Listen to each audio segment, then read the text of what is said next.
Hello students, welcome to arc institute of education.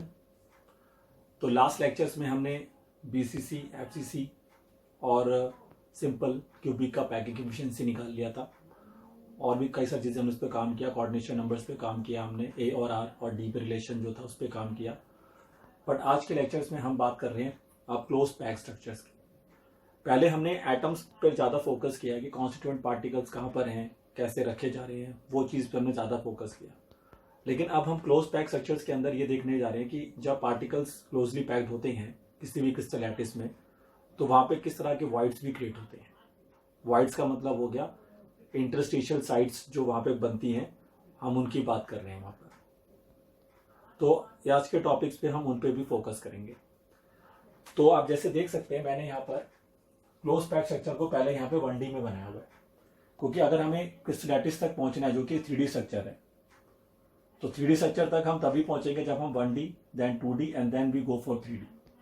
तो इस तरह से हमें काम करना पड़ेगा, ठीक है। तो अगर हम 1 डायमेंशन पे काम कर रहे हैं तो यहां पर आप देख सकते हैं हमने पार्टिकल्स को सिंपल एक ही रो में अरेंज कर दिया है। इस तरह से हमने पार्टिकल्स को एक सिंगल रो पे अरेंज करेंगे, क्योंकि अगर हम 1D पे काम करें there is only X axis, there is no Y axis. When working on 3D तो X Y Z, that means अगर हम लॉजिक के हिसाब से देखें तो फिर उसमें लेंथ ब्रेथ हाइट 3D में आ जाता है। 2D में अगर हम काम करें तो we only talking about length and breadth, तो फिर हम इस तरह से काम करेंगे। लेकिन अगर हम 1D पर हैं तो फिर सिर्फ यहाँ पर एक तरीके से लेंथ का काम हुआ है, that means only X axis. तो यहाँ पार्टिकल्स को अगर हम इस तरह से अरेंज कर देते हैं तो every particles in touch of 2 particles. आप देख सकते हैं ऐसे पार्टिकल है तो 2 पार्टिकल के टच में होगा, तो यहाँ पर कोऑर्डिनेशन नंबर रहेगा 2, ठीक है। तो ये सिंपल है, लेकिन हमें 1D से कोई भी लेना देना नहीं है, क्योंकि हमें 3D तक पहुंचना है। तो अब हम 1D से कहाँ चलते हैं, 2D के पास। अब 2D में अगर हम देखें, 2D के पास हमारे पास 2 ऑप्शंस होते हैं। अगर हम क्लोजली पैक करना चाहते हैं एटम्स को तो वहां पर हमें 2 ऑप्शंस अवेलेबल है, जिसमें से एक ऑप्शन मैं भी आपको दिखा रहा हूं, फिर उसके बाद दूसरा ऑप्शन हमारे पास क्या हो सकता है वो भी आपको बताएंगे। तो पहले ऑप्शन में आप देख सकते हैं मैंने ये फर्स्ट रो क्रिएट किया है, देख सकते हैं फर्स्ट रो पार्टिकल्स हैं, देख सकते हैं। और जब मैंने इसके नीचे सेकंड रो बनाया तो मैंने उसके पार्टिकल्स को ठीक फर्स्ट रो के पार्टिकल के नीचे रखा है। जैसे इस पार्टिकल के नीचे ठीक मैंने पार्टिकल रखा, इस पार्टिकल के नीचे मैंने ठीक इस पार्टिकल को रखा। इस तरह से मैंने जैसा फर्स्ट रो बनाया था बिल्कुल आइडेंटिकल ही आपको दिख रहा होगा, सेकंड रो भी चल रहा है, उसकी जस्ट आइडेंटिकल था आपको थर्ड रो और वैसे ही फोर्थ रो। तो यहाँ पर every row is identical to each other, तो दैट्स वाई हमने अगर फर्स्ट रो को यानी फर्स्ट रो को हम ए बोलते हैं तो सेकंड रो भी ए ही है, थर्ड रो भी ए टाइप है और लास्ट रो भी यहाँ पर आपको ए टाइप ही दिख रहा है, एंड सो ऑन ऐसे चलता रहेगा। तो इसलिए हम इसको ए टाइप पैकिंग इन 2D कहते हैं। ए टाइप क्यों बोल रहे हैं, बिकॉज ए और ए मतलब वही रो वापस रिपीट हो रही है, इस वजह से we call it A type packing. अब यहाँ पर अगर मैं कोई भी पार्टिकल लेता हूँ, जैसे सपोज करिए कि मैंने ये पार्टिकल लिया यहाँ पे, तो आप देख सकते हैं कि ये पार्टिकल कितने पार्टिकल के टच में है, क्योंकि हमें कोऑर्डिनेशन नंबर बताना है। जैसे अब ऊपर 1D में 2 था, तो यहाँ पे देख लेते हैं क्या आता है। अब ये पार्टिकल देख सकते हैं आप 1, 2, 3 और 4, मतलब जिनका मैंने सेंटर बनाया PQRS, तो ये पार्टिकल के टच में है आपका ये सेंटर वाला पार्टिकल जिसको मैंने शेड किया हुआ है। तो यहाँ पर कोऑर्डिनेशन नंबर कितना होगा, 4, because here every particles in contact with 4 other particles. और अगर मैं इन सभी के सेंटर्स को क्या करता हूँ एक दूसरे से कनेक्ट करता हूँ तो इट फॉर्म अ स्क्वायर। ये देखिए अगर इसका एक यूनिट सेल उठा लें इस तरह से तो इट फॉर्म अ स्क्वायर, तो ऐसे यहाँ पे बहुत सारे स्क्वायर्स फॉर्म होंगे। तो that's why this is also known as square close packing in 2D। This is called square close packing in 2D। Why we call it a square, because after joining the centres of all this particles we get a square. तो that's why हमने इसको यहाँ पर क्या नाम दे दिया, square दे दिया। अब हमें ये देखना है कि ये वाली पैकिंग जो है कितनी ज्यादा इफिशियंट है हमारे लिए। फिर मैंने जैसा बताया कि 2D के अंदर एक ऑप्शन और अवेलेबल होता है, वो भी कैसे करना है वो भी मैं आपको बताऊंगा अभी। बट उससे पहले हम इसका पैकिंग फ्रैक्शन निकाल लेते हैं। पैकिंग फ्रैक्शन हमने पहले भी निकाले हैं, जैसे हमने last time simple cubic, face centred cubic और उसके बाद हमने बॉडी सेंटर्ड क्यूबिक सब में निकाला था। लेकिन वहां पर जो हम स्ट्रक्चर देख रहे थे सारे वो 3D स्ट्रक्चर्स थे। तो 3D स्ट्रक्चर्स में पैकिंग फ्रैक्शन जब निकाला जाता है तो we are working on volumes, मैंने लिखा हुआ है देखो। अगर हम 3D स्ट्रक्चर में पैकिंग फ्रैक्शंस के लिए काम कर रहे हैं तो we work on volumes, but यहाँ पर तो 3D नहीं है, यहाँ पर 2D है। तो अगर हमें 2D स्ट्रक्चर्स में काम करके पैकिंग फ्रैक्शंस निकालना है तो we have to work on areas. Because area जो होता है वो 2D के लिए होता है। वॉल्यूम जब हम निकालते हैं तो उसमें लेंथ, ब्रेथ, हाइट तीनों चीजें हम कवर करते हैं, तो इसलिए वो किस में आ जाता है, फिर आपका 3D में आ जाता है। तो इसलिए फॉर्मूला भी चेंज कर दिया गया है, देख सकते हैं। लास्ट टाइम ये फॉर्मूला आप वॉल्यूम पे लगा रहे थे, आप चेक करिए, बट इसमें मैंने इसको एरिया में कन्वर्ट किया। कैसे? जेड अगेन वही है कि जब उसका एक यूनिट सेल लेंगे तो उसमें टोटल नंबर ऑफ पार्टिकल्स कितना प्रेजेंट है, that means rank of that unit cell. Rank मतलब वही total number of particles present in that unit cell, and then we multiply with area of the one particles, कि एक particle कितना area वहां पे घेर रहा है। अब यहाँ वॉल्यूम की बात नहीं करनी, एरिया की बात करनी है। यहाँ पर एक पार्टिकल का एरिया कितना होगा, और साथ साथ divided by area of that unit cell जिसके अंदर वो सारे पार्टिकल्स को आप देखना चाहते हैं। तो आइए अब ये काम हम कैसे करेंगे। तो वन बाय वन हमें सब चीजें निकालनी। तो we have to calculate 3 things. First the Z, second the area of one particle, and the last one area of the unit cell. चलिए, तो सबसे पहले अब हम यहाँ पे बात करते हैं किसकी, जेड की। तो जेड यहाँ पर कैसे आएगा, अगर मुझे ये पता करना है कि rank of square close packing, rank of square close packing in 2D। Rank मतलब समझते हैं ना सभी, total number of particles present. हमें ये पता करना है कि अगर आप इस एक यूनिट सेल को लेते हैं तो इस एक यूनिट सेल में जो PQRS दिख रहा है आपको, ये इसमें कितने पार्टिकल्स क्या है प्रेजेंट होंगे। तो आप देख सकते हैं कि इसमें एक पार्टिकल तो पूरा ही आ रहा है, ये देखिए एक पार्टिकल इसमें पूरा आ रहा है। तो एक पार्टिकल तो इसके अंदर कंप्लीटली प्रेजेंट हुआ, तो उसको तो पूरा 1 काउंट करेंगे। पर इसके अलावा जितने भी अदर पार्टिकल्स हैं जिनके सेंटर्स मैंने PQRS ले रखे हैं, जिनके एटम्स के, उनका पूरा पार्टिकल प्रेजेंट नहीं हो रहा। वो आप देख सकते हैं इसका सिर्फ इतना ही हिस्सा यहाँ प्रेजेंट है, ये देखिए। ऐसे इसका भी इतना उतना ही हिस्सा प्रेजेंट है यहाँ पर, ऐसे इधर भी हो रहा है, सेम प्रोसेस। तो यहाँ पर इन पार्टिकल्स के पूरा ही कवर नहीं हो पा रहा है। तो हमें पता करना पड़ेगा कि ये एक पार्टिकल का कितना हिस्सा ही यहाँ पर मौजूद है। तो आप देख सकते हैं कि ये एक पार्टिकल की स्क्वायर है तो ये 90 डिग्री होगा, दिस इज 90 डिग्री। और इफ दिस इज 90 डिग्री तो इट इज अ क्वाड्रेंट। तो एक का कितना एरिया कवर हुआ, 1/4, इट इज अ क्वाड्रेंट। तो क्वाड्रेंट का एरिया जो होता है वो पूरे सर्कल का 1/4 होता है। तो इसलिए यहां पर इसको सर्कुलर फिगर की तरह ट्रीट करेंगे ना, हम यहाँ पे इसको स्फेयर की तरह ट्रीट नहीं करेंगे because we are in 2D। तो इसलिए यहां पर एक क्वाड्रेंट हो गया। तो एक 1/4 हुआ, ऐसे 4 है मेरे पास, ये देख सकते हैं, 1 2 3 और ये 4। तो दैट मीन्स 4 × 1/4। तो 4 × 1/4, अगर 4 क्वाड्रेंट मिलेंगे तो अगेन फॉर्म अ 1 सर्कल, मतलब 1 कंप्लीट पार्टिकल। तो दैट मीन्स यहां पर आपका जेड कितना आएगा, 2 आएगा। 1 जो कंप्लीटली प्रेजेंट था, और 4 पार्टिकल थे जिनका सिर्फ 1/4 पार्ट ही उस यूनिट सेल में आ रहा है। तो that's Y 1/4 × 4 is 1 and 1 + 1 becomes 2। तो यहां पर जेड हमारे पास आ गया 2। नाउ अब हमें किसके पास जाना है, area of the one particle. अगर मैं यहां पे बात करता हूं कि एक पार्टिकल का एरिया कितना होगा, यहाँ पे जो एक पार्टिकल वहां पे प्रेजेंट है तो उसका एरिया कितना होगा। तो यहां पर एक पार्टिकल का एरिया कितना होगा, एक सर्कल के अकॉर्डिंग होगा। तो एरिया ऑफ जो वन पार्टिकल यहां पर आप लेंगे वो आप πr² लेंगे। अगर r यहां पर एक पार्टिकल का क्या है, रेडियस है। अगर एक पार्टिकल का रेडियस अगर हम यहां पर r ले रहे हैं तो उसके अकॉर्डिंगली एक पार्टिकल का जो area cover by one particle होगा वो πr² हो जाएगा। Now we have to working on area of unit cell. अब एरिया ऑफ यूनिट सेल कैसे आएगा, तो यहां पर आप ये देखो, इस फिगर को मैं बाहर लेकर आता हूं आपके लिए। यहां पे देखिए, पहले इसको यहां ले आते हैं। अब इस फिगर को अगर मैं इस तरह से बाहर लेकर आ जाऊं, ये स्क्वायर सा दिख रहा है आपको, इसको अगर हम ऐसे बना लें समझने के लिए, तो यहां पर एक पार्टिकल पूरा प्रेजेंट था, और उस तरह से फिर एक पार्टिकल ऐसे 1/4 यहां हो गया, 1/4 यहां हो गया, 1/4 इधर हो गया, और 1/4 एक पार्टिकल आपका इधर से भी आ जाएगा, इस तरह से। तो ऐसे करके यहां पर 1/4 ये पार्टिकल्स जो हैं इस तरह से यहां पे प्रेजेंट होंगे, और ये पूरा पार्टिकल यहां पे प्रेजेंट होगा। अब मैं इसको चाहूं तो ऐसे पूरा बना सकता हूं समझाने के लिए, इस तरह से। तो यहां पर अगर हम इसका एरिया निकालें, अब ये एक यूनिट सेल जो है एक स्क्वायर के इक्वल है यहां पर, तो इसलिए यहां पर जो एरिया ऑफ यूनिट सेल होगा, अगर इसका साइड में ए ले लेता हूं तो ये कितना बनेगा, a का स्क्वायर, क्योंकि एरिया ऑफ द स्क्वायर क्या होता है, a² होता है। तो यहां पर एक पास जो यूनिट सेल है उसका पूरा एरिया कितना होगा, a² होगा। लेकिन हम जानते हैं जब हम इसको डिवाइड करेंगे तो we have to find the relation between A and R. तो हमें ए और आर के बीच में क्या चाहिए होगा, रिलेशन भी चाहिए होगा। तो वो रिलेशन देखो कैसे आएगा, अगर आप इसको ज्वाइन कर दें तो, और इसको हम यहाँ पर हमने क्या माना हुआ उसके अकॉर्डिंग चल लेते हैं, या फिर कोई नया नाम दे दो, उससे क्या दिक्कत है। तो इसको मैंने ABCD नाम दे दिया।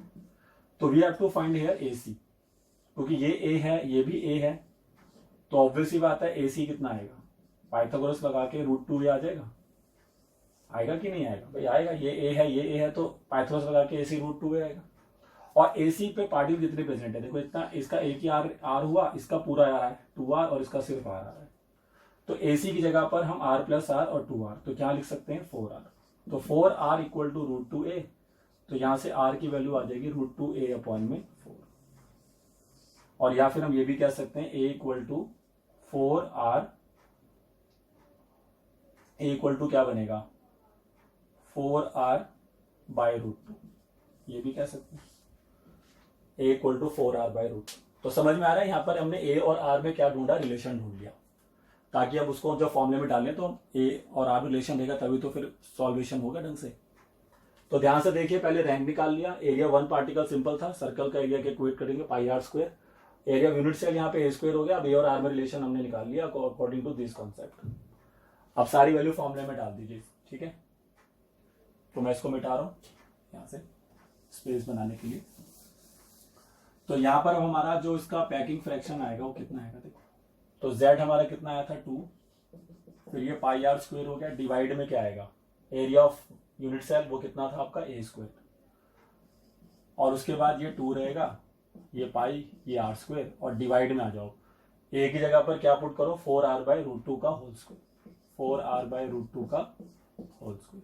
अब इसको सॉल्व करो, तो ऊपर तो 2πr² होगा, अगर इसका स्क्वायर करोगे तो √2 का स्क्वायर 2 होगा, तो ऊपर रेसिप्रोकल कर दोगे तो 2 ऊपर पहुंचेगा, और नीचे 4R² हो जाएगा, 16R² हो जाएगा नीचे, क्योंकि 4 का स्क्वायर 16 और R² हो गया। तो R² से R² कैंसिल हो जाएगा, तो R² से R² कैंसिल कर दीजिए, और 2 8 सा कट गया और 2 4 सा कट गया, तो यू हैव π/4। तो इसका पैकिंग फ्रैक्शन ऐसे याद रखना है कि π/4 होता है, किसमें, square close packing in 2D।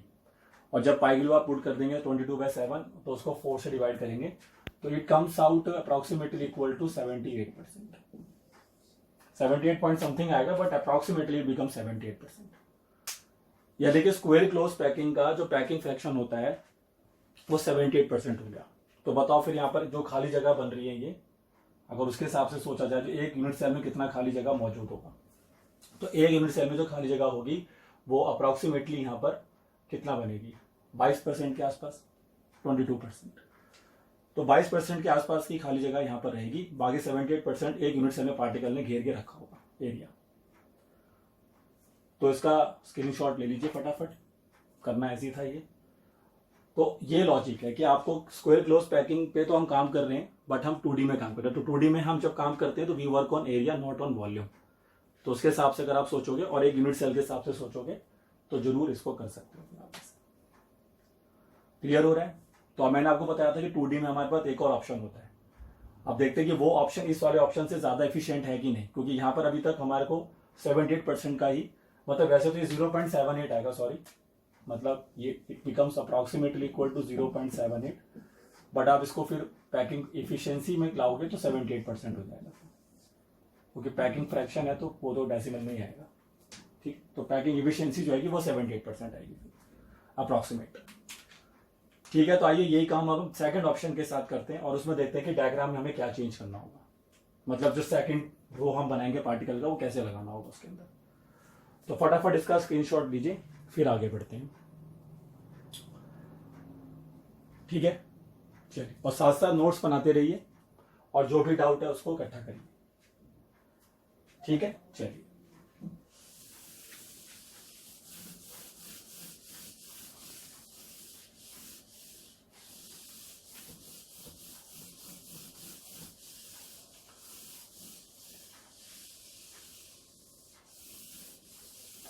तो आइए अब हम नेक्स्ट, जो मेरे पास सेकंड ऑप्शन है, अभी हम 2D में ही हैं, लेकिन we are now going for second option. तो now what is the second option in 2D, देखिए। अब मैंने फर्स्ट रो तो वैसी बना ली फिर से। तो ये मैंने फर्स्ट रो जो है वैसी क्रिएट कर ली जैसे पहले थी मेरे पास। लेकिन जब मैं यहां से आप सेकंड रो क्रिएट करूंगा तो मैं बिल्कुल उसी पार्टिकल के नीचे नहीं रखूंगा, उन दो पार्टिकल के बीच में जो खाली जगह है वहां रखूंगा ताकि मैं स्पेस को फिलअप कर सकूं। तो इसलिए मैं नेक्स्ट रो का जो पार्टिकल है वो इन दोनों पार्टिकल के बीच में जो खाली जगह है इसको मैं भरने की कोशिश करूंगा। तो इससे नेक्स्ट पार्टिकल मेरा देखो यहां आएगा, फिर नेक्स्ट इधर आएगा इसमें, फिर इसका नेक्स्ट इधर आएगा, फिर उसका नेक्स्ट, फिर उसका नेक्स्ट, फिर ये ऐसे आ रहा है समझ में। फिर उसके बाद जब अगली रो बनेगी तो वो भी वैसी थर्ड रो। हर बार हमने दोनों पार्टिकल बीच की खाली जगह को फिलअप करने की कोशिश करनी है। तो अब आप आगे चल जाते हैं ऐसी, बस ये प्रोसेस कंटिन्यू करना है आपको।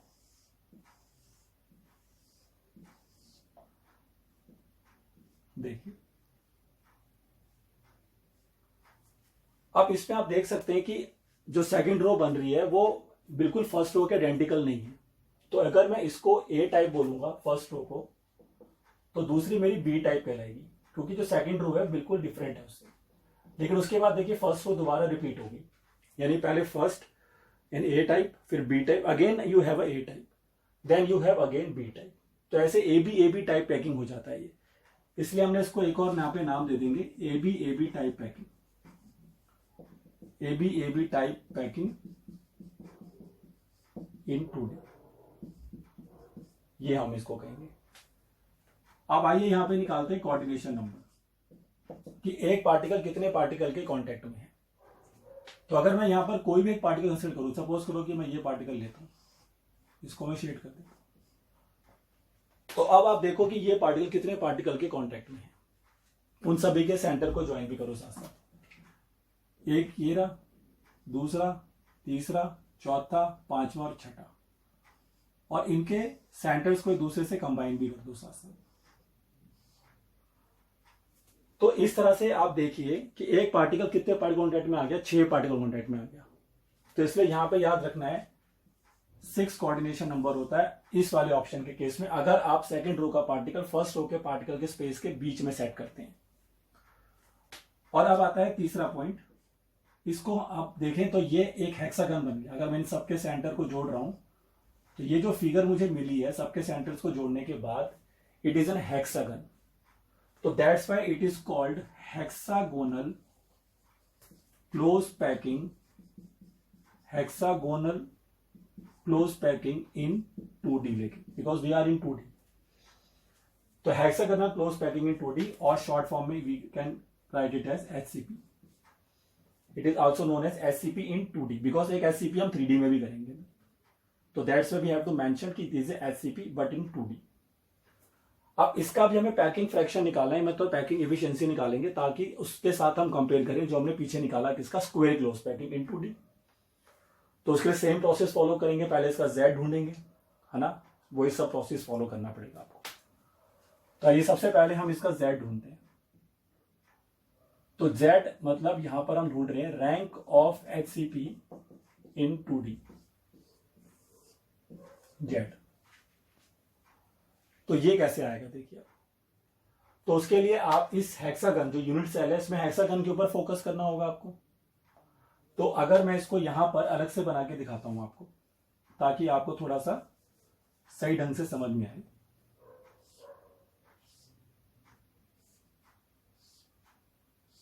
ये देखिए, अब यहां पर इस तरह से बीच में एक पार्टिकल है, ठीक है, और बाकी पार्टिकल यहां पे इस तरह से हर एक सेंटर पे बना देंगे इस तरह से।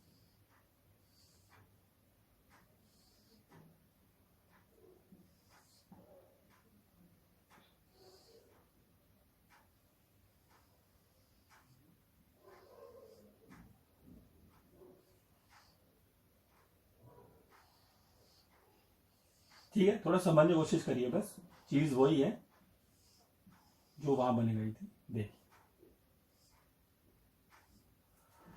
तो उसी चीज को मैंने आपको यहां पे दिखाया है अलग तरीके से। तो अब मैं आपसे पूछूं कि इस एक यूनिट सेल में कितने आपको पार्टिकल नजर आ रहे हैं। तो एक पार्टिकल तो आपको पूरा नजर आ रहा है जो बिल्कुल बीच में है, तो that's why we write here 1 plus.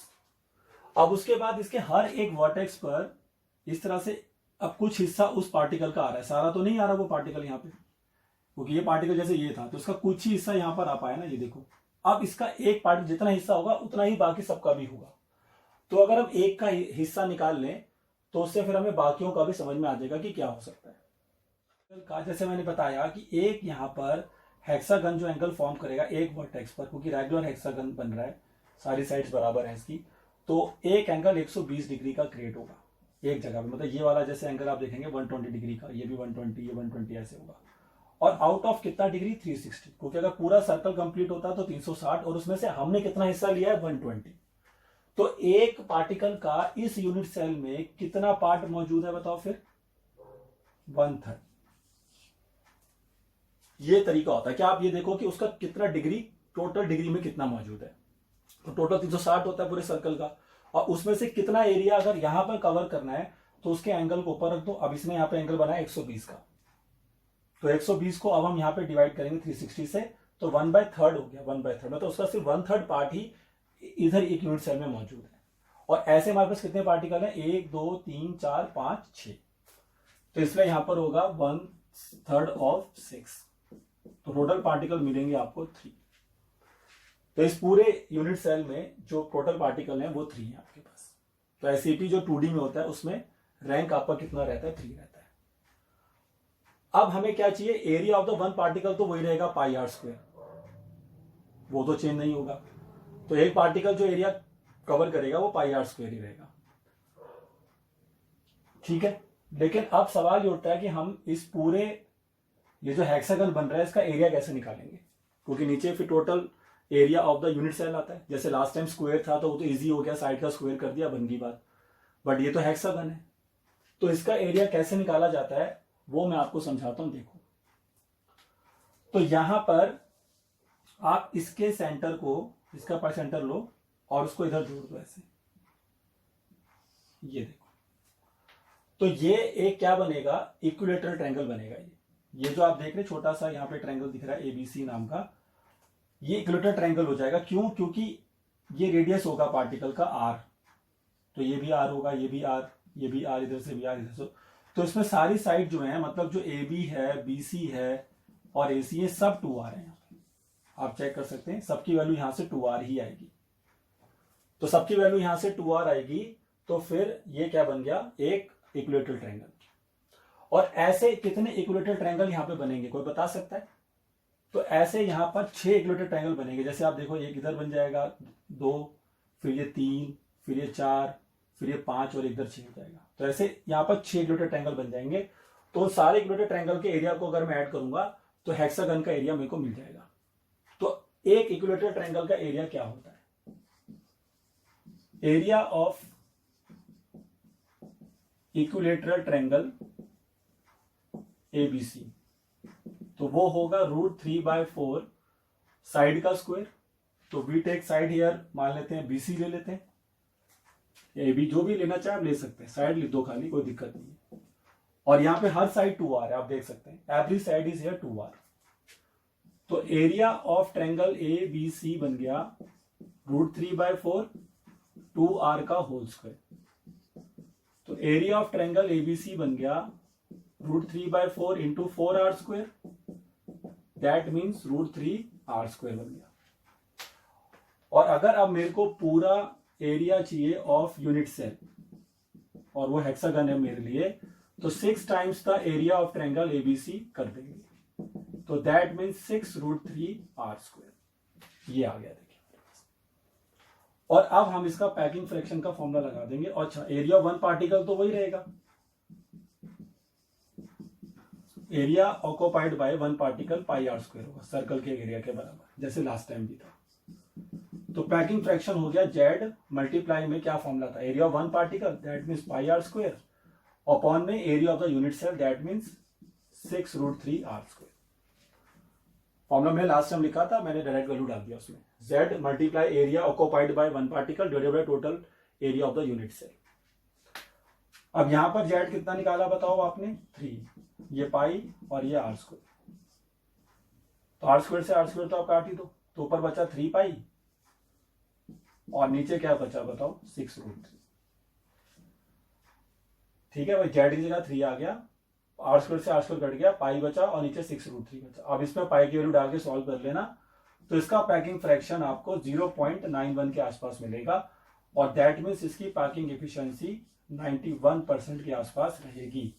यानी कि यहां पर जो एम्प्टी स्पेस है, खाली जगह है, वो आपको मिलेगी 9% के आसपास, जो कि काफी ज्यादा एफिशिएंट है as compare to your first option, जिसके अंदर हमने सेकंड रो के पार्टिकल बिल्कुल फर्स्ट रो के पार्टिकल के नीचे लगाए थे। तो वहां पर मेरे पास 22% एरिया खाली था और यहां मेरे पास सिर्फ कितना परसेंट एरिया खाली है, 9%। मतलब कि एससीपी जो 2D में क्रिएट होती है ये ज्यादा एफिशिएंट होती है। ठीक है, तो ये बात का आपको ध्यान रखना है कि square close packing in 2D और हेक्सागोनल क्लोज पैकिंग 2D में से which one is more efficient. तो लिख लो नोट्स में कि hexagonal close packing in 2D is more efficient as compare to square close packing because it has more efficiency. उसकी जो एफिशिएंसी है वो स्क्वायर क्लोज पैकिंग से ज्यादा है, इसलिए ऐसा होता है। हो रहा है क्लियर आप सबको? तो देख लीजिए डेरिवेशन कैसे की है, कोई भी प्रॉब्लम है, डाउट है तो जरूर पूछिए, कोई दिक्कत नहीं। ठीक है, तो इसका स्क्रीनशॉट लीजिए। अब हम इसको यहां से कहां लेके जाएंगे, अब यहां से हम इसको 3D में लेके जाएंगे दोनों को। लेकिन हम जानते हैं कि हमें 3D में ज्यादा अच्छा पैकिंग किसके द्वारा मिलेगा, इसी के द्वारा मिलेगा। अगर मैं इसको 3D में लेके जाऊंगा तो मेरे लिए ज्यादा बेनिफिशियल होगा, क्योंकि ये ज्यादा एफिशिएंट है एज कंपेयर टू वो स्क्वायर क्लोज पैकिंग। बट समझेंगे तो हम दोनों को ही कि अगर मैं स्क्वायर क्लोज पैकिंग को भी 2D से 3D में ले जाऊं तो कौन सी पैकिंग मिलेगी, और अगर hexagonal close packing in 2D को 3D में ले जाऊं तो फिर कौन कौन सी पैकिंग मिल सकती है। और बट इफिशिएंट ये है ज्यादा। ठीक है, तो लीजिए इसका स्क्रीनशॉट, फिर बढ़ते हैं आगे। हाँ जी, आइए तो अब देखते हैं कि क्लोज पैक स्ट्रक्चर जो है वो 3D में कैसा दिखाई देता है अगर हम पहले ऑप्शन को चूज करते हैं। तो आपको याद होगा मेरा जो पहला ऑप्शन था 2D के अंदर वो ये था, जहां मैंने फर्स्ट रो के ठीक नीचे सेकंड रो को सजाया था और बिल्कुल वैसे ही पार्टिकल को लगाया था जैसा कि फर्स्ट रो में दिख रहा है। हर पार्टिकल नीचे वही पार्टिकल, चेक करिए। और उससे जो पैकिंग यहाँ पे तैयार हुआ था 2D में, उसको हमने क्या बोला था, square close packing in 2D। ये स्क्वायर क्लोज पैकिंग है 2D के अंदर। अब उसी को अगर मैं 3D close packing from 2D से ऑब्टेन करना चाहता हूं तो मुझे क्या करना होगा, तो मुझे क्या करना होगा, देखिए मैंने क्या लिखा है कि if we placed exact same second layer on this first layer of 2D, ये फर्स्ट लेयर है मान लीजिए 2D का, this is the first layer of 2D, और इसके ऊपर ठीक ऐसा ही लेयर लो एक और इसके ऊपर रख दो, तो उससे क्या होगा, लेंथ और ब्रेथ तो इसके पास पहले से था। अब जब आप इसके ऊपर सेकंड लेयर एग्जैक्टली बिल्कुल जैसा फर्स्ट लेयर दिख रहा है बिल्कुल वैसा सजा दोगे तो उसके ऊपर हाइट भी आ जाएगा। तो नाउ वो किस में चला जाएगा, 3D में चला जाएगा। और ऐसे आप सजाते चले जाओ, एक लेयर के ऊपर दूसरी लेयर, तीसरी लेयर, चौथी लेयर, तो ऐसे सजाते चले जाओ आप बिल्कुल। तो अब आप देखेंगे इसी तरीके से प्रोसेस फॉलो करेंगे ना, तो ये जाकर कहां मैच हो जाएगी। ध्यान दीजिए मेरी बात पे कि अगर हम स्क्वायर क्लोज पैकिंग जो 2D में था उसको जब हम 3D में कन्वर्ट करते हैं by putting the exact same layer, जो फर्स्ट लेयर था उस वैसे सेकंड, वैसे ही थर्ड, फिर वैसा ही फोर्थ, तो ये आपको किसके साथ जाके मैच हो जाता है, सिंपल क्यूबिक पैकिंग, जो हमने प्रिमिटिव यूनिट सेल पढ़ा था, जिसके अंदर हर पार्टिकल कहां प्रेजेंट होता था, सिर्फ कॉर्नर पर, कॉर्नर के अलावा कहीं नहीं होता था। उस पैकिंग से जाकर ये पैकिंग मैच हो जाती है, जो कि मैंने इधर 3D स्ट्रक्चर में आपको दिखाई है। आप देख सकते हैं ये मेरी फर्स्ट लेयर है जो आपको सामने सबसे पीछे दिख रही होगी। अगर आप इसको नीचे से ऊपर की ओर आते हुए देखें तो ये पीछे जो आपको दिख रही है मेरी फर्स्ट लेयर है ये वाली, फिर उसके ऊपर मैंने वैसे ही सेकंड लेयर, फिर थर्ड लेयर, और आखिरी में आपको सबसे ऊपर जो दिख रही है फोर्थ लेयर है। ऐसे ही आप इसको चलाते चले जाओ। इमेजिन करिए, सारा खेल इमेजिनेशन का, इतना डिफिकल्ट नहीं दिख रहा होगा। ये देखो, ये फर्स्ट लेयर है, फिर ये second layer, third layer, fourth layer, इस तरह से आप ये लेयर बनाते चले जाओगे तो ये जाकर किससे मैच होता है, सिंपल क्यूबिक क्लोज पैकिंग जो हमने पढ़ी थी। सिंपल क्यूबिक वाला जो पढ़ा था हमने, प्रिमिटिव यूनिट सेल, जो कि मैंने आपको यहाँ पे दिखाया भी, आप देख सकते हैं। यहाँ पर मैंने जो इनको ज्वाइन किया, इनके सेंटर्स को, पार्टिकल्स के सेंटर्स को, तो ये देखो, ये मेरा पहला पार्टिकल है जो एक कॉर्नर पे प्रेजेंट है, फिर दूसरा पार्टिकल है जो दूसरे कॉर्नर पे प्रेजेंट है, फिर ये तीसरा पार्टिकल, ये देखिए ये रहा पीछे, फिर उसके बाद ये चौथा पार्टिकल इधर आ जाएगा उसके पीछे, फिर इधर वाले कॉर्नर पे एक पार्टिकल होगा।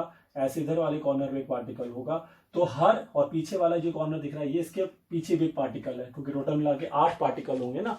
याद है मैंने आपको कैसे बताया था, वहां पे चेक करो एक बार, जब सिंपल क्यूबिक पढ़ाया था। तो ऐसे 4 पार्टिकल मैंने कहा था नीचे रखो, और ऐसे ही 4 पार्टिकल उठा के इसके ऊपर रख दोगे तो वो एग्जैक्टली इसके जैसा दिखाई देगा।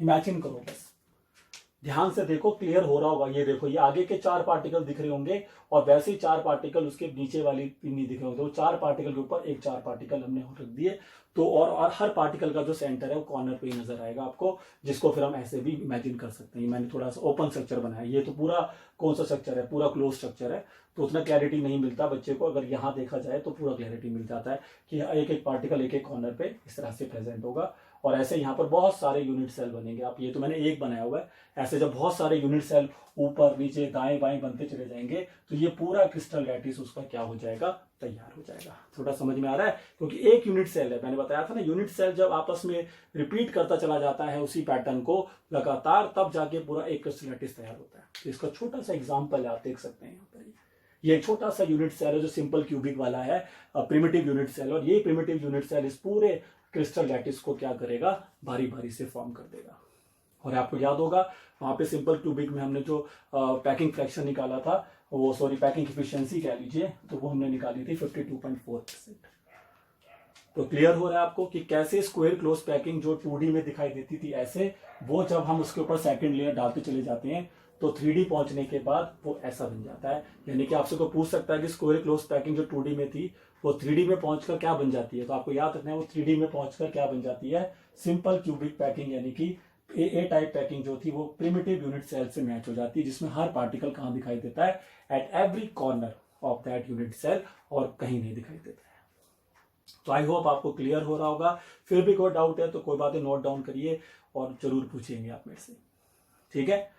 बट इस डायग्राम को देखिए ध्यान से, इसको पढ़िए, इसको समझने की कोशिश करिए कि मैं क्या समझाने की कोशिश कर रहा हूं, कि कैसे स्क्वायर क्लोज पैकिंग जो 2D में था वही स्क्वायर क्लोज पैकिंग 3D में कैसे कन्वर्ट होता है और जाके किसके साथ मैच होता है, दैट इज मोर इंपॉर्टेंट, ठीक है। तो इसको कॉपी करिए, और अब हम सेकंड ऑप्शन के पास चलते हैं, क्योंकि ये फर्स्ट ऑप्शन हमारे लिए ज्यादा काम का नहीं है, क्योंकि इसमें जो पैकिंग एफिशिएंसीज आ रही है बहुत ही कम आ रही हैं। तो हमें सेकंड ऑप्शन में पता था कि वो 2D में भी ज्यादा एफिशिएंट था, 91% वहां पर पैकिंग फ्रैक्शन, पैकिंग एफिशिएंसी पहुंच गई थी। तो अगर उसको अगर हम 3D में पहुंचाते हैं तो उससे शायद हमें और अच्छे क्लोज पैक स्ट्रक्चर्स मिलेंगे।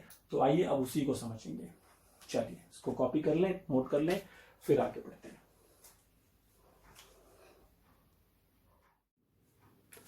हाँ जी, तो आइए अब हम पढ़ने जा रहे हैं 3D close packing from 2D HCP।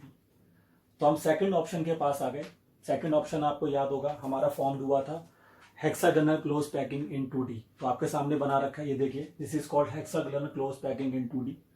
तो आपको याद होगा उसमें हमने जो फर्स्ट रो, ये हमारा 4 पार्टिकल दिख रहे होंगे, नीचे ये सेकंड रो के 3 पार्टिकल जो मैंने बनाए हैं, ये मैंने फर्स्ट रो के 2 पार्टिकल बीच में खाली जगह थी उनको फिलअप करके बनाए थे। तो आपको बिल्कुल याद होना चाहिए कि यहाँ पर एक पार्टिकल 6 पार्टिकल से घिरा हुआ था, तो इसको हम कहते थे hexagonal close packing in 2D।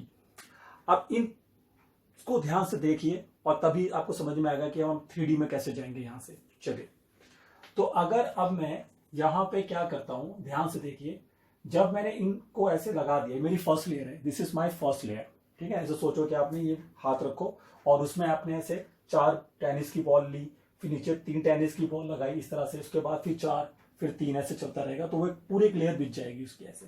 तो वो फर्स्ट लेयर बिछ चुकी है, ठीक है। अब उन फर्स्ट लेयर को अगर आप ध्यान से देखो तो आप देखेंगे कि यहां पर कुछ खाली जगह है जी, वाइड्स हैं, देख रहे हैं, मैंने इनको ए बी इस तरह के नाम दिए हुए हैं।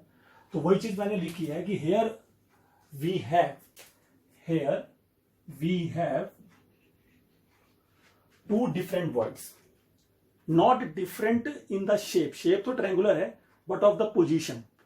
तो शेप तो आप देख लो, चाहे ये भी ट्रायंगुलर ही दिख रहा है और जो बी टाइप है वो भी ट्रायंगुलर ही दिख रहा है, बस फर्क इतना है जो ए वाले के ट्रायंगल्स है वो ऊपर की ओर बन रहे हैं। ये देखो ए टाइप का ट्रायंगल कहां बन रहा है, ऊपर की ओर।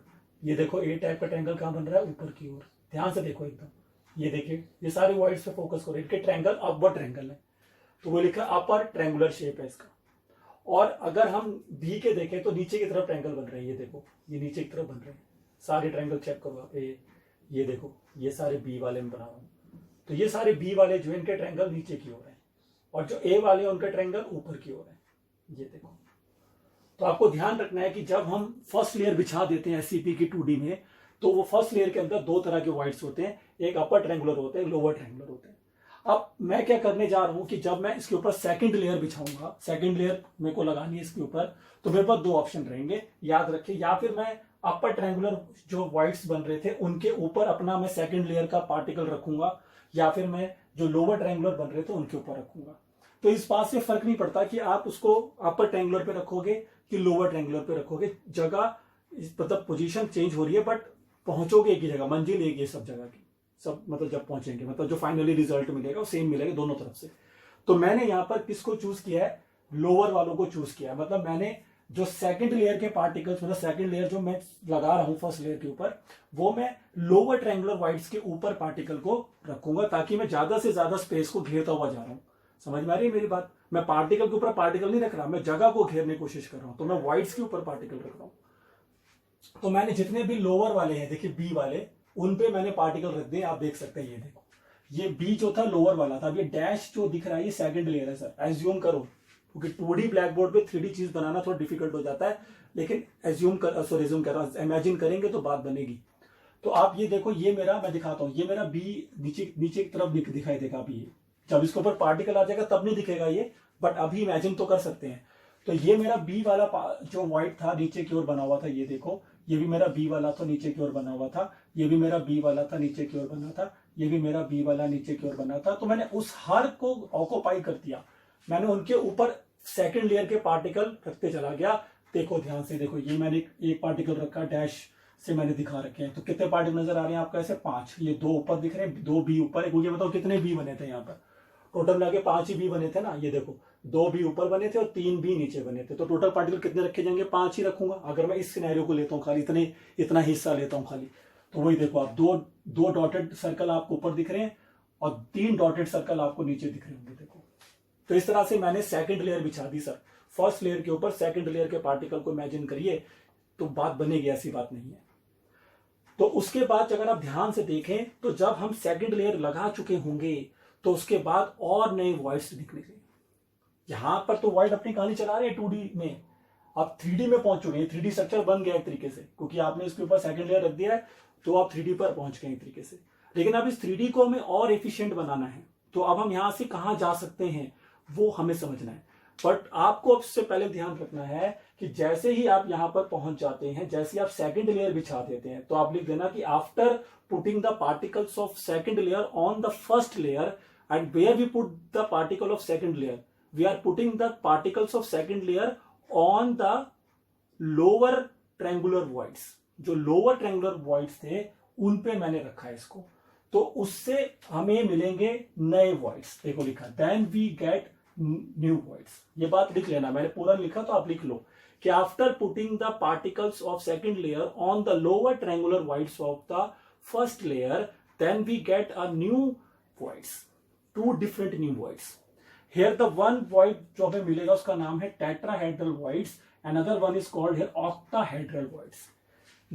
We are giving the name of these voids according to tetrahedral and octahedral because of their shape।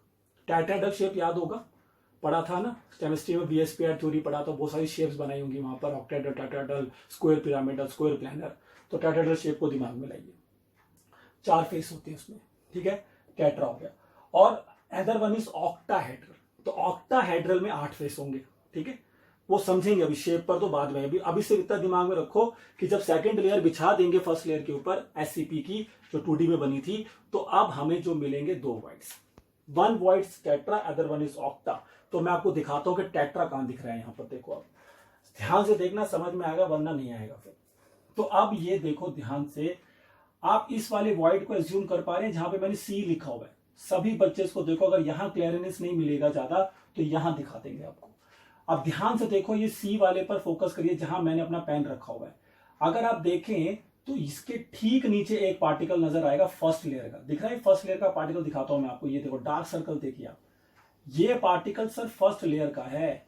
और इसके ऊपर आप ध्यान से देखो, 3 पार्टिकल सेकंड लेयर के नजर आएंगे। देखो, ये देखो, एक ये रहा, ध्यान से देखना जहां जहां मेरा पेन चल रहा है, दूसरा ये रहा और तीसरा ये रहा। देखो, कर रहे हैं इमेजिन?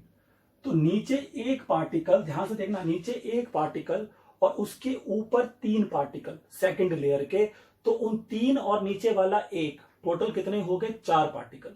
इन 4 पार्टिकल के ठीक बीच में खाली जगह दिख रही होगी आपको, ये दिख रही है, ये 4 पार्टिकल के बीच में होगी ये जगह। ये देखो मैं यहाँ पे दिखा रहा हूं आपको, ये वही सिचुएशन को मैं यहाँ लेकर आऊं। ये देखो डार्क सर्कल, देखो बिल्कुल डार्क डॉट जो बन रखा है सर्कल पार्टिकल, ये नीचे वाली लेयर का पार्टिकल है। मैं यहाँ लिख देता हूं, ये फर्स्ट लेयर का है। और 3 डॉटेड वाले जो सर्कल दिख रहे हैं, ये 3 डॉट वाले सर्कल, ये सेकंड लेयर से आ रहे हैं, ये सेकंड लेयर के पार्टिकल्स हैं 3। और 3 पार्टिकल जब उस फर्स्ट पार्टिकल के ऊपर दिख रहे हैं आपको फर्स्ट लेयर के, तो उसके ठीक बीच में खाली जगह दिख रही होगी जो 4 पार्टिकल से घिरी होगी। तो आपको इस बात का ध्यान रखना कि टेट्राहेड्रल वॉइड कितने पार्टिकल से मिलकर बनता है, 4 पार्टिकल से। तो यहां पर इसका कोऑर्डिनेशन नंबर कितना होगा, 4। कोई आपसे पूछ सकता है कि what is the coordination number of tetrahedral void.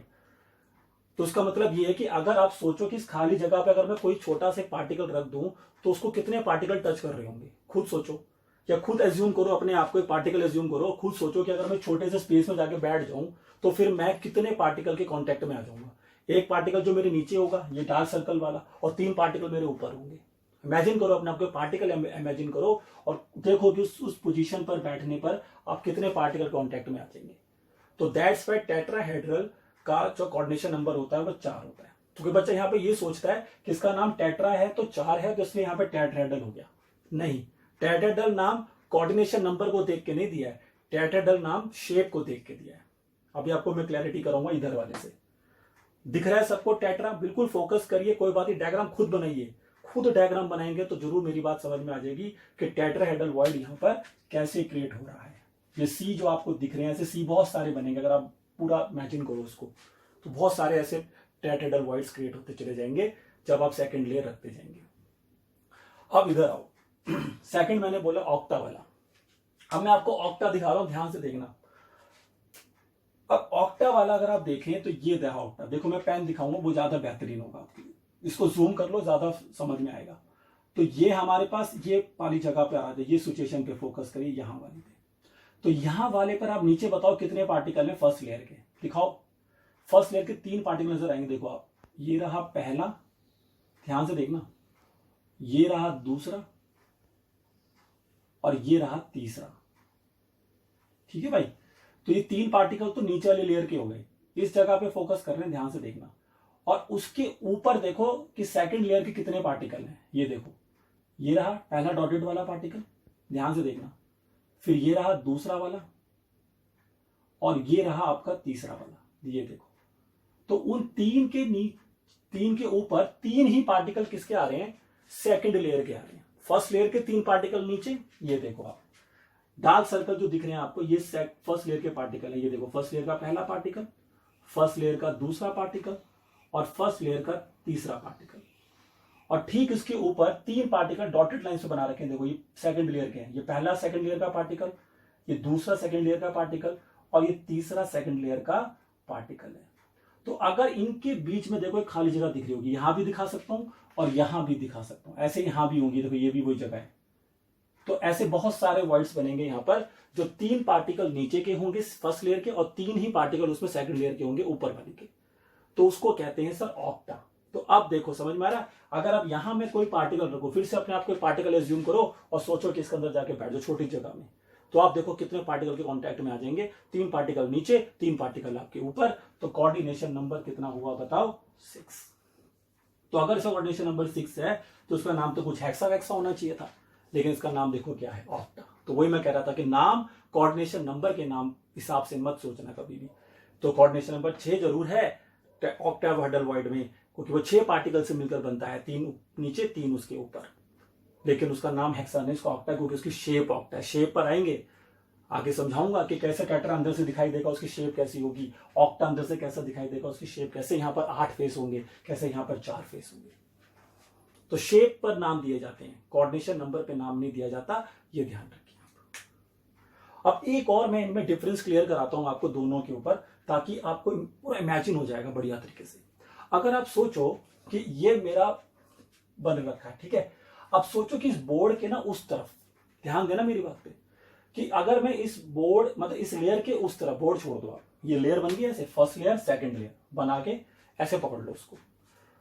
अब उसके इस साइड पर एक बंदे को ले आओ, कोई बंदा यहाँ पे खड़ा कर दो ऐसे, और ये तुम्हारा वो पार्टिकल बना लो जो मैंने बना रखी लेयर, और उसके आर पार देखो। अब तो बताओ मुझे किस वॉइड के थ्रू अगर तुम देखोगे तो वो उस लेयर के उस तरफ जो बंदा हमने खड़ा किया था वो आपको दिख जाएगा। टेट्रा में दिख जाएगा कि ऑक्टा में दिख जाएगा, आप खुद इमेजिन करके देखो। क्या मैं यहां वाले से उस आदमी को देख पाऊंगा? ये वाली जगह, इस जगह से, इस वाइड से देखो, ये वाला जो वाइड है, ये वाला वाइड है, इससे मैं नहीं देख पाऊंगा उसको, क्योंकि उसके ठीक नीचे पार्टिकल है सर। वो जो खाली जगह बन रही है उसके आर पार नहीं देखा जा सकता। समझ में आ रही बात? इमेजिन करने का तरीका है, ऐसे वो पेपर में नहीं सवाल करने वाला कि अभी किसके आर पार दिखेगा। ये मैं समझाने का तरीका कि जिसके आर पार दिख जाए और जिसके आर पार नहीं दिखे, तो जिसके आर पार नहीं दिख रहा है ना आपको, तो वो टेट्रा होगा सर। टेट्राहेड्रल वॉइड के आप आर पार नहीं देख सकते, लेकिन ऑक्टाहेड्रल वॉइड के आप आर पार देख सकते हो। आप देखो ये जो जगह आपको दिख रही है, इसके आर पार आराम से देखा जा सकता है, कौन उसके दूसरी तरफ खड़ा है आपको दिख जाएगा आराम से। तो ये ऑक्टा टेट्रा की पहचान है। टेट्रा मतलब जिसके आर पार ना दिखे, ऑक्टा जिसके आर पार दिख जाए। तो ऐसे अगर आप थोड़ा पकड़ लें इसको तो इमेजिन कर पाएंगे। इसको बनाइए, जब तक आप इसको खुद नहीं बनाएंगे, खुद पहले फर्स्ट लेयर क्रिएट करिए ऐसे, ये देखो, और फिर खुद सेकंड लेयर बनाओ। कहां पर? लोअर ट्रायंगुलर वाइड्स के ऊपर। जितने भी लोअर ट्रायंगुलर वाइड्स है बी टाइप वाले, उन सब पर एक एक पार्टिकल रखते चले, जैसे मैंने रखे हैं देखो। और फिर देखो कि नए वाइड्स जो उसके ऊपर बन रहे हैं सेकंड लेयर के रखने से, वो कैसे दिख रहे हैं आपको। तो आप देखना जरूर ऐसे दिखेंगे आपको, एक टेट्राहेड्रल वाइड्स दिखेंगे और एक ऑक्टाहेड्रल वाइड्स दिखेंगे। टेट्रा जो 4 स्फेयर से मिलकर बनेगा, ऑक्टा जो 6 स्फेयर से मिलकर बनेगा। Coordination number 6, coordination number 4। आ रहा है समझ में? अभी कहानी खत्म नहीं हुई है सर, कहानी अब इसके आगे जाने वाली है। अभी तो इनके बीच में डिफरेंस पढ़ने और भी, टेट्रा ऑक्टा में और क्या क्या डिफरेंसेस हो सकते हैं। और तीसरी कहानी कि भैया अगर अब इसके ऊपर थर्ड लेयर रखनी है, अभी तो फर्स्ट लेयर हो गई, सेकंड लेयर होगी, अब बात किसकी आएगी सर? थर्ड लेयर की आएगी। यहां पर ऐसा इसलिए हो रहा है क्योंकि जो लेयर्स बन रही है वो सेम नहीं बन रही। आप कहोगे सर ऐसा तो हमने स्क्वायर क्लोज पैकिंग में करा ही नहीं, क्योंकि वहां पर ऐसा करने की गुंजाइश ही नहीं है सर। वहां पर तुम्हारी फर्स्ट लेयर सेकंड लेयर बिल्कुल सब आइडेंटिकल थी, ए टाइप पैकिंग कह रहे थे आप उसको। लेकिन अगर आप यहां पर नोटिस करें तो जो जैसी आपको फर्स्ट लेयर दिख रही है, नीचे वाले पार्टिकल्स दिख रहे हैं डार्क सर्कल वाले, क्या वैसी ऊपर वाली दिख रही है आपको? नहीं दिख रही, वो डिफरेंट है सही उससे। तो अभी ए आ गया और उसके ऊपर अभी बी आ गया। अब उसके ऊपर क्या आने वाला देखना पड़ेगा ना सर। क्या वापस ए आएगा? क्या वापस कोई और आ जाएगा, कोई थर्ड लेयर आ जाएगी, या फिर वापस ए आएगा, या वापस बी आएगी? कौन सी लेयर वापस करती है अपने आप को? तो ये चीज देखने वाली बात है। तो उसके लिए हमें अगले लेक्चर में आपको मेरे साथ जुड़ना पड़ेगा, जहां पर अब हम टेट्राहेड्रल और ऑक्टाहेड्रल वॉइड के ऊपर हम कोशिश क्या कर रहे हैं कि वॉइड्स को भरने की कोशिश कर रहे हैं। जितना ज्यादा हम वॉइड्स भरेंगे उतना हमारा फायदा होगा, उतना ज्यादा हमारे पार्टिकल क्लोज होते चले जाएंगे। तो अब हमें ये समझना है कि अगर हम टेट्रा के ऊपर नेक्स्ट लेयर रखें, थर्ड लेयर पार्टिकल्स का, तो क्या होगा, और ऑक्टा के ऊपर अगर हम थर्ड लेयर रखें तो क्या होगा। तो ये अभी सस्पेंस बरकरार रखते हैं और आपको मिलते हैं नेक्स्ट लेक्चर। तो तब तक आपको ने क्या करना है, जितना मैंने आज पढ़ा दिया है, जो जो टॉपिक्स मैंने कवर कर दिए, पैकिंग फ्रैक्शन कवर कर दिया 2D के अंदर, और 2D से जो थर्ड लेयर मैंने सेकंड लेयर रख के जो मैंने बताया कि स्क्वायर क्लोज पैकिंग कहाँ जाती है, और जो हेक्सागोनल क्लोज पैकिंग है अभी वो चल रही है। अभी हेक्सागोनल क्लोज पैकिंग खत्म नहीं हुई है, अभी वो चल रही है। अभी 2D से अब 3D में तो आ ही गए हैं, बट 3D में भी अब और ऊपर जाना है, अभी और लेयर्स क्रिएट करनी है ताकि और ज्यादा उसकी डिटेलिंग हम पहुंच पाए। ठीक है, तो उसको स्टडी करिए, डाउट इकट्ठा करिए, नोट्स बनाइए और खुद ये डायग्राम्स बनाइए, फिर देखिए कमाल हो जाएगा। चलें फिर, तो मिलते हैं आपसे नेक्स्ट लेक्चर पे। Good bye.